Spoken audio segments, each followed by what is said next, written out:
الذي أبدع السماوات والأرضين والصلاة والسلام على من كان نبيا وآدم بين الماء والطين وعلى آله الطيبين الطاهرين وصحبه رضوان الله عليهم أجمعين. أما بعد فأعوذ بالله من الشيطان الرجيم. بسم الله الرحمن الرحيم. وما أرسلناك إلا رحمة للعالمين.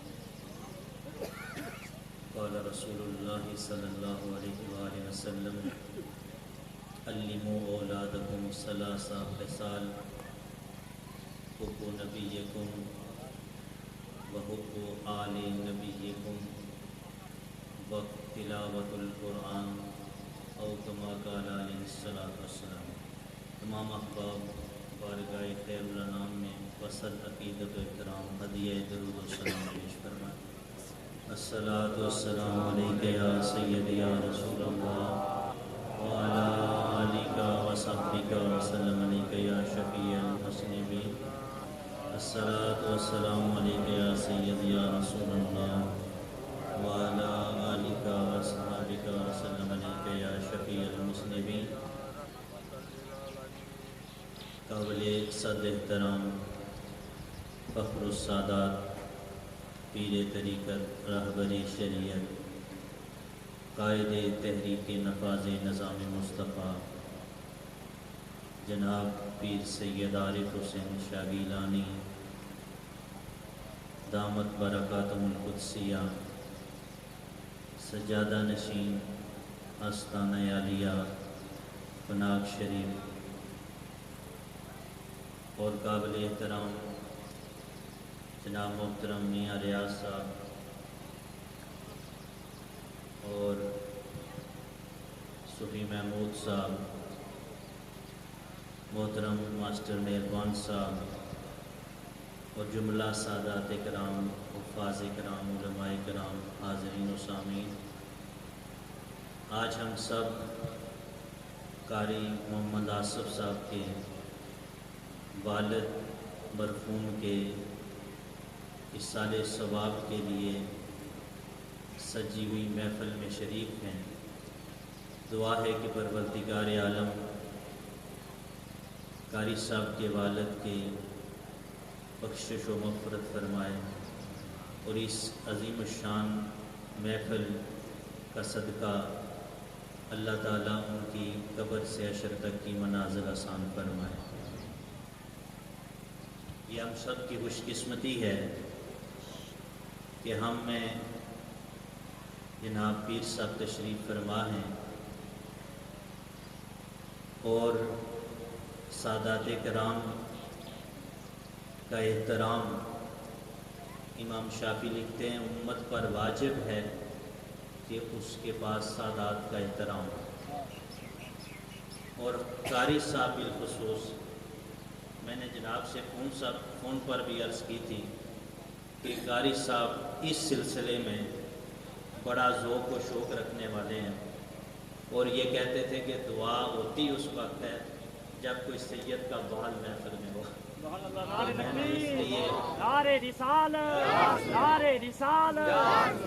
کہ جناب سے میں نے ریکویسٹ کی کہ آپ ضرور تشریف لائیں کہ ان کی محبت اور ان کا پیار سادات کرام سے بڑا مثالی ہے اور یہ ہر مسلمان کا ہونا بھی چاہیے. دیکھیں آج ان کے والد صاحب ان کے پاس نہیں، دنیا سے چلے گئے، لیکن جو میں نے حدیث شریف پڑھی اس کی روشنی میں یہاں بیٹھے ہوئے بزرگوں کی خدمت میں ایک دو باتیں عرض کروں گا اور پھر پیر صاحب گفتگو فرمائیں گے، ہم سب سنیں گے.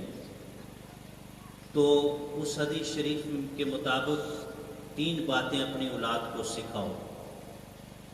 دیکھیں ہر باپ جو ہے اور خاص کر کے اس مادیت کے دور میں جب ہماری دوڑ دنیا کے پیچھے بہت زیادہ لگی ہوئی ہے اور کوشش کرتے ہیں باپ یا دادا پڑدادا بھی اگر زندہ ہو تو اس کی یہی خواہش ہوتی ہے کہ پوتے اور پڑپوتوں کے لیے میں کچھ پیچھے چھوڑ کے جاؤں اور چھوڑ کے جانے میں دنیا کے مال و متاع کی فکر زیادہ ہوتی ہے.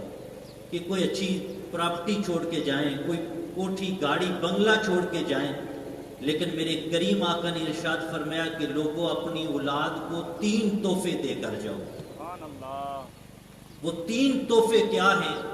وہ 3 نعمتیں کون سی ہیں جو ایک کامیاب انسان اپنی اولاد کو دے کر جاتا ہے؟ اور اس پہ ہم سب کو فکر مند ہونا چاہیے، کیا ہم اپنی نسلوں کو، اپنی اولادوں کو یہ تحفے دے رہے ہیں؟ میں سمجھتا ہوں کہ یہ محافل ان 3 تحفوں کی خیرات بانٹتی ہیں، اور ان محافل کو منعقد کرنے والے لوگوں کو بھی اللہ کریم اپنی محبتوں اور قربتوں سے نوازتا ہے کہ جو ایسی دینی اور مذہبی عظیم الشان محفل کا انعقاد کر کے نوجوان نسل کو اور بچوں کو اور والدین کو ایک دعوت فکر پہنچتی ہے کہ ہمارے اوپر کیا ذمہ داری ہے کہ ہم اپنی اولادوں کو جس طرح دنیا کی آسائش اور نعمتوں کے بارے میں فکر مند ہوتے ہیں، ہمیں اور کون سی باتیں ہیں جن کے بارے میں فکر مند ہونا چاہیے کہ ہم اپنی اولادوں کو وہ تحفہ دے کر اس دنیا سے جائیں۔ اور جو لوگ وہ باتیں وہ جو میں ابھی ذکر کر رہا ہوں وہ اپنی اولادوں کو دے کر جاتے ہیں، میں آپ کو گارنٹی سے کہتا ہوں، میرے کریم آقا کی بھی ارشاد ہے کہ نیک اولاد جو چھوڑ کے جاتا ہے دنیا سے، اللہ قبر میں بھی اس کو اپنی رحمتوں سے نوازتا رہتا ہے۔ ایک طویل واقعہ ہے، میں صرف اس کا خلاصہ عرض کرتا ہوں کہ ایک بندہ دنیا سے گیا اور اس کا بچہ مسجد میں قرآن پڑھ رہا تھا، جب اس نے بسم اللہ کے لفظ ادا کیے، رب کی رحمانیت اور رحیمیت کو غیرت آئی، اور رب نے اعلان کیا کہ اے فرشتوں اس کے باپ کو قبر میں بخش دو کہ اس کا بچہ زمین پہ مجھے رحمان اور رحیم کہہ رہا ہے۔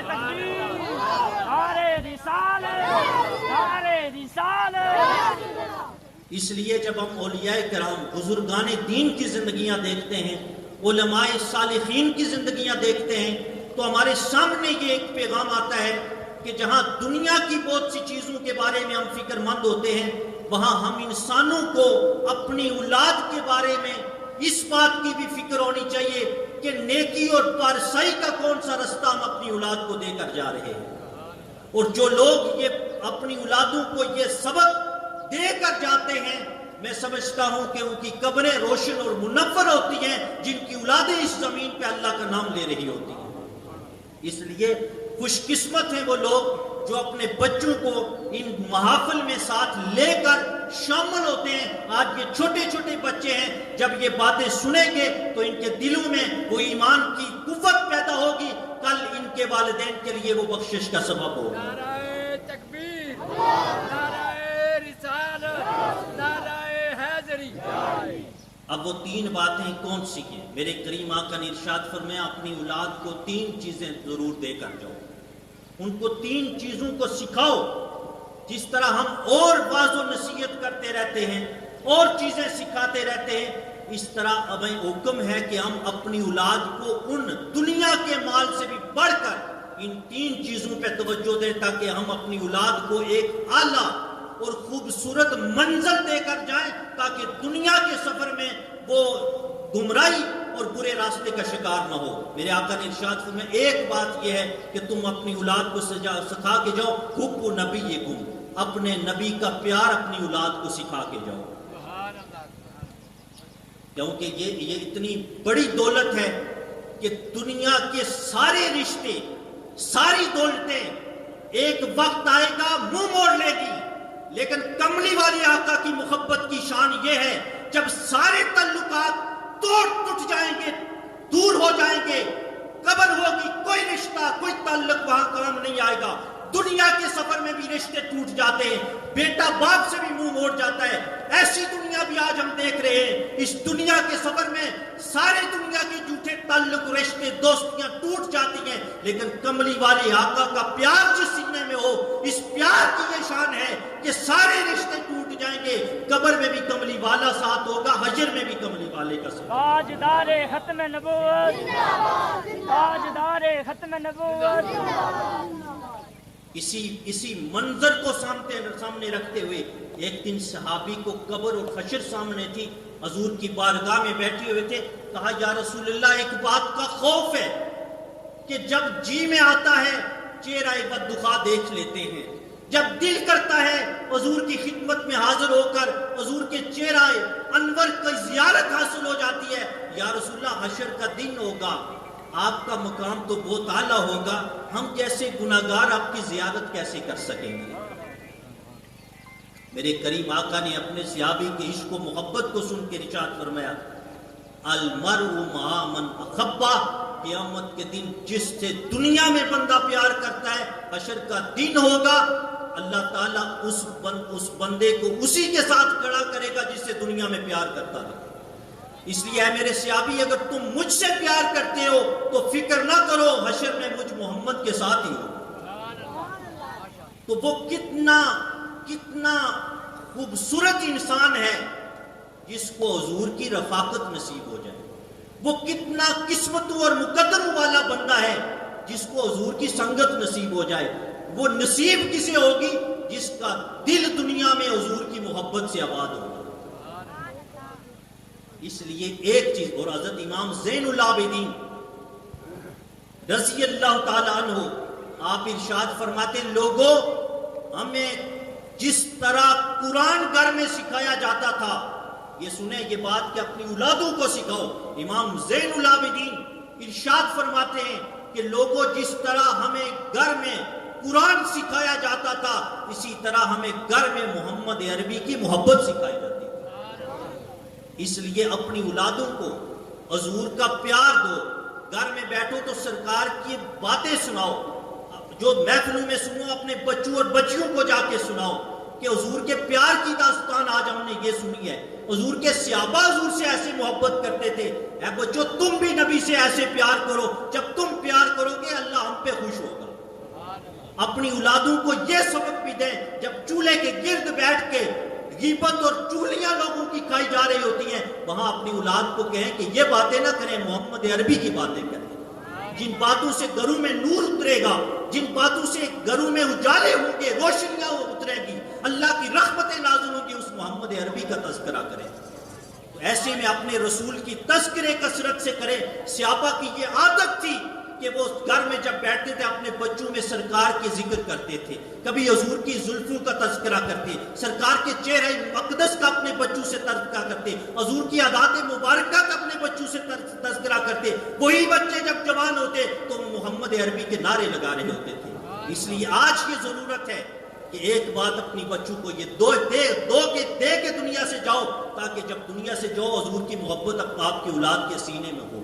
جب یہ تحفہ دے کر جاؤ گے تو پھر انشاءاللہ قبر اس مرنے والے کی روشن ہوگی۔ دوسری بات کہ فرمایا حضور کی آل کی محبت دے کر جاؤ، اپنی اولادوں کو نبی پاک کی آل کا پیار دے کر جاؤ۔ اور یہ اتنا عظیم دولت ہے سرکار مدینہ کی آل کی محبت کہ اگر ہم اصحاب رسول کی زندگیاں دیکھیں تو ہمیں سمجھ آ جائے گی۔ اور جھگڑے آج کے دور کے جو تھوڑے سے پڑھ کے ملا مولوی اور ایسی انداز میں گفتگو کرتے ہیں، انہیں پتہ ہی نہیں ہوتا کہ جس شخصیت کا نام لے رہے ہیں وہ نبی پاک کی آل ہے، حضور کا خاندان ہے، سرکار مدینہ کا گھرانہ ہے۔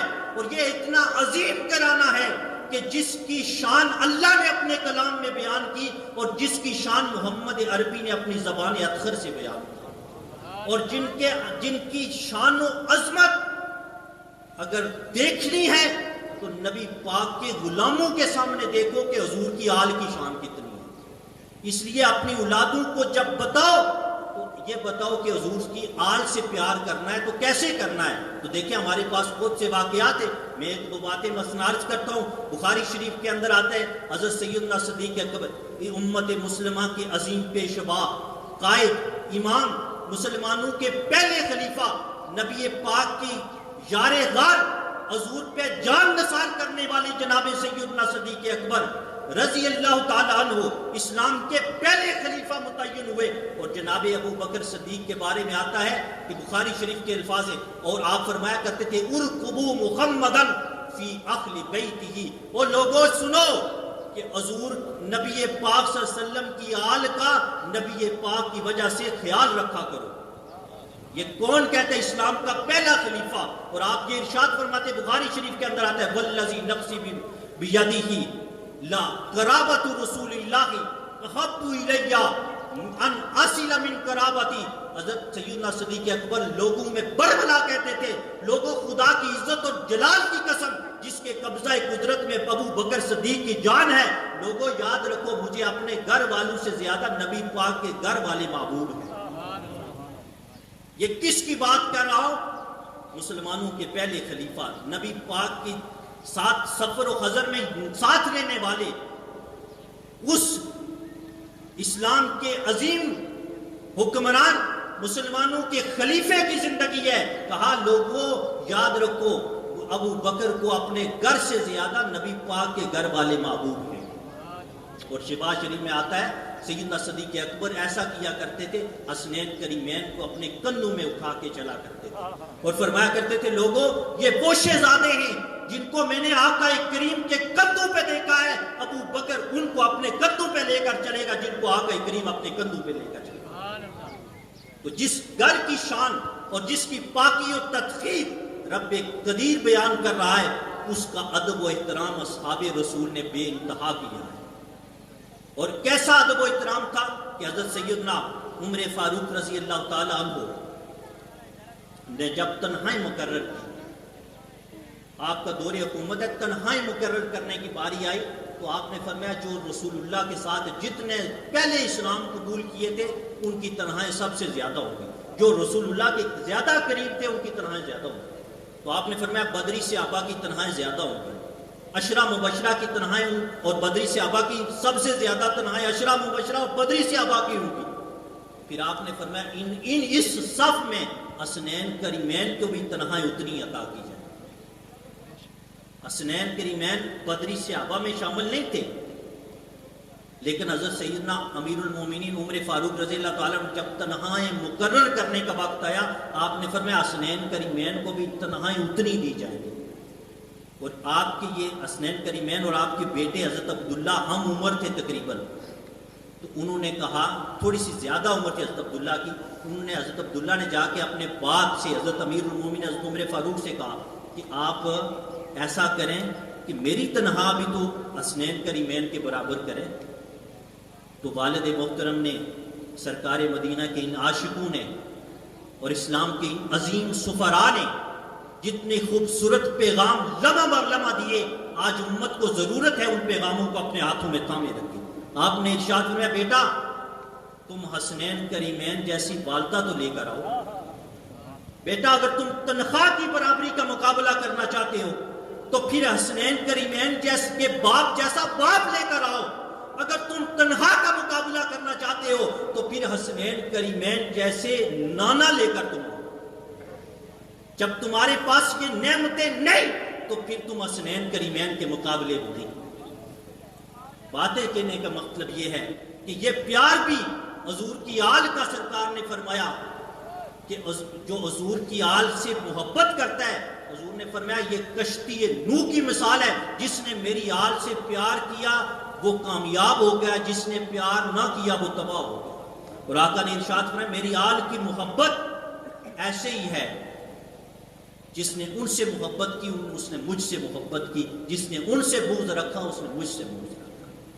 اور پھر ایک بات بعض لوگ کہتے ہیں جی وہ سید ہے جی ان کے عمل صحیح نہیں ہے جی، وہ جی ہم کیوں احترام کریں جی، وہ جی عمل ان کے صحیح نہیں ہے جی، ان کا کام ٹھیک نہیں ہے. یہ بھی ایک ڈاؤٹ ہے ذہن میں اس ڈاؤٹ کو اسلاف کی ایک پیغام سے نکالنا چاہتا ہوں کہ جی ان کے عمل صحیح نہیں ہے. سید کا جو احترام ہے وہ عمل کی وجہ سے نہیں، اور سید عمل سے نہیں بنتا، یہ سرکار کے نسب کی شان ہے اور نسب عمل سے نہیں بنتا. یہ حضور کے خاندان کی شان ہے.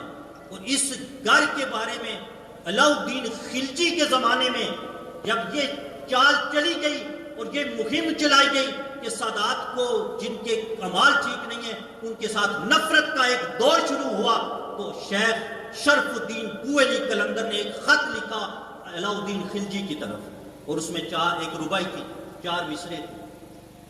انہوں نے خط میں لکھا سادات افضل اندبود وصف شان جلی،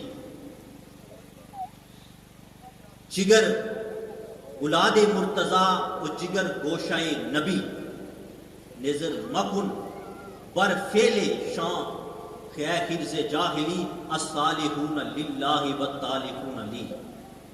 آپ نے خط لکھا، انہوں نے کہا علاء الدین خلجی تیری سٹیٹ کے اندر یہ کیسی باتیں میں سن رہا ہوں کہ لوگ ایسی باتیں کر رہے ہیں کہ جی سید عمل ان کا نہیں، ہم کیوں احترام کریں؟ اے بادشاہ سن کہ جو سادات ہیں یہ اولاد مرتضی ہیں اور جگر گوشائے نبی ہیں، اور ہے علاء الدین خلجی یہ بات یاد رکھ، ان کے فعل کی وجہ سے ان کی شان میں فرق نہیں پڑتا۔ کیا تم نے نبی پاک کا یہ فرمان نہیں سنا کہ حضور نے فرمایا اللہ میری آل میں سے جو نیک ہے وہ تیرے ہیں، جو میری آل میں سے گناہگار ہیں وہ مجھ محمد کے۔ کیا تم نے یہ نہیں سنا؟ حضور نے اپنی آل میں سے گناہگاروں کو بھی اپنے ساتھ لگایا ہے، لہذا تو کون ہوتا ہے جو ان کے خلاف نفرت کرنے والا ہو؟ جن کو سرکار نے قبول کر لیا ہے یہ تیرا کام نہیں ہے کہ تم ان سے نفرت کرے۔ تو اس لیے ایک بات، دوسری بات یہ کہ حضور کی آل کا محبت اور احترام رکھیں۔ ہم احترام سرکاری مدینہ کی طرف کرتے ہیں۔ میں اکثر اپنے طلباء کو کالج میں کہتا ہوں کہ بچوں آپ کے دوست سید بھی ہوں گے، آپ کے کلاس فیلو سید ہوں گے، لیکن کبھی اپنی زبان سے سید کو گال نہ دیں۔ اگر وہ آپ کو دے بھی رہا ہے تو اس میں خون ہے مولا علی کا، اس میں خون ہے سرکار مدینہ کی آل کا، لہذا جواب میں گال نہ دیں کہ یہ گال کہاں پہنچ رہی ہے، اس کا جواب غور کریں، خاموش ہو جائیں۔ جب آپ خاموش ہوگے کملی والا آپ کی خاموشی پہ آپ پہ خوش ہو جائے۔ اس لیے سید کو گال نہ دیں، برا بلا نہ کہیں۔ میں اکثر طلباء سے کہتا رہتا ہوں کہ اپنی زندگی میں یہ احتیاط رکھا کریں، اپنے دوست سادات کو اپنی ضبط کے بارے میں بولتے ہوئے گندی اور سخت زبان استعمال نہ کریں، یہ اپنی اولادوں کو سکھائیں۔ اور تیسری بات، آخری میں بات ختم کروں گا، وقت شاید زیادہ ہو گیا ہے، کہ سرکار دو عالم کی ارشاد ہے کہ اپنی اولاد کو ایک چیز یہ بھی سکھاؤ، اور وہ ہے قرآن کی تلاوت۔ قرآن کی تلاوت کثرت سے اپنی اولاد کو اس طرف لگائیں۔ آج دیکھیں دنیا میں، سویڈن میں جو پچھلے عرصے میں قرآن کی توہین، اس سے پہلے بھی کوئی قرآن کی توہین ہو چکی ہے، مختلف ممالک میں غیر مسلم مختلف انداز میں نبی پاک کی گستاخی کر کے، قرآن کی توہین کر کے مسلمانوں کی دل آزاری کر رہے ہیں۔ لیکن اے مسلمانوں، قرآن اور حضور کی آل سرکار کی ایک جگہ حدیث بھی ہے کہ میں 2 چیزیں تم میں چھوڑے جا رہا ہوں، ان کو مضبوطی سے تھامے رکھنا، گمراہ نہیں ہوگے، ایک قرآن ہے اور ایک میری آل ہے۔ لہذا حضور کی اس حکم کے مطابق بھی قرآن مجید سے محبت اور اس کی تلاوت کو عادت بنائیں، صبح جاگیں وقت پہ اور پہلے ہی قرآن کی تلاوت کریں۔ دنیا اگر قرآن کے بارے میں انگلیاں اٹھا رہی ہے اور قرآن کی تعلیمات اور قرآن کے پیغام کو مٹانا چاہتی ہے، مسلمان کی فکر ہونی چاہیے ہم نے قرآن کو کثرت سے پڑھنا ہے، اپنی اولادوں کو قرآن پڑھانا ہے، سکھانا ہے، مسجدوں میں بھیجیں، خود قرآن کی تلاوت کریں، گھروں میں صبح قرآن کی آواز آئے۔ جب سے ہمارے گھر میں قرآن کی تلاوت ختم ہو رہی ہے، گھروں میں بیماریاں اور پریشانیاں داخل ہو گئی ہیں۔ ایک حدیث شریف میں آتا ہے جس گھر میں سورہ بقرہ تلاوت کی جائے اس گھر میں بیماری اور جنات داخل نہیں ہوتے۔ تو ہم اگر وہ چھوڑ کے ان چیزوں کو، رستے کو چھوڑ دیں گے تو ہمارے لیے پریشانی اور بیماریاں ہمارا مقدر بنے گی۔